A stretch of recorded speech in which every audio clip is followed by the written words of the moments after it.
It's Johnny Grube from wildmantraining.com. I want to talk real quick about, are you strong enough and fit enough to save your own life out in the real world? See, I called today's gyms safe space for strong men. It's where they go and they get their cheerleaders and they high five everybody, and they wear their belts and their wraps and their straps and their they take their supplements and walk around. Well, in the real world, there are no lifting belts, straps, none of that stuff. No workout wear. You're out there, man, whatever you got on. Like I work in steel-toe boots and pants, and if something goes down, I better be able to run, I better be able to jump, I better be able to climb, I better be able to fight, I better be able to kick, I better be able to run. It's just the way it is.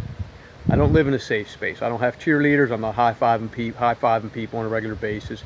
I got away from that. I couldn't stand it. It just got so sickening.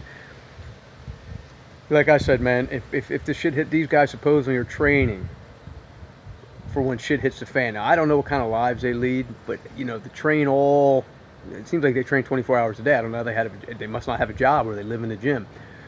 I have a job, so I have to do with what I can do in the shortest amount of time, as effective as it possibly can be, because I really don't want to spend all day and night training like that anymore. To me, it was great, but it was a waste of my time. I wish I never did it. I wish I would have trained the way I do now all my life, because I'd probably be better off.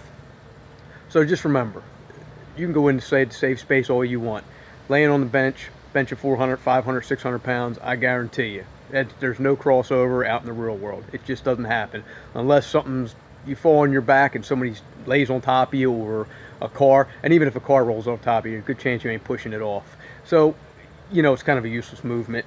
If you train that way for competition and things like that, I get it. But for the most part, men don't need it.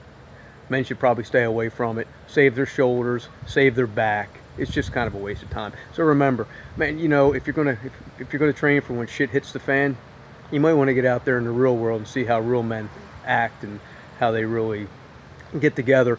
And I get it, man, you have your little tribes and everything, but I'm not talking about that. I'm talking about being in the general public with actual laborers on sites, roofers, construction workers, welders, truck drivers, dockmen, you name it.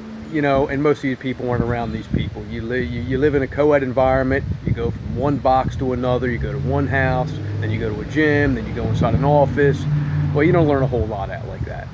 I mean, I know yous are all educated. I know, I get it. I'm just telling you.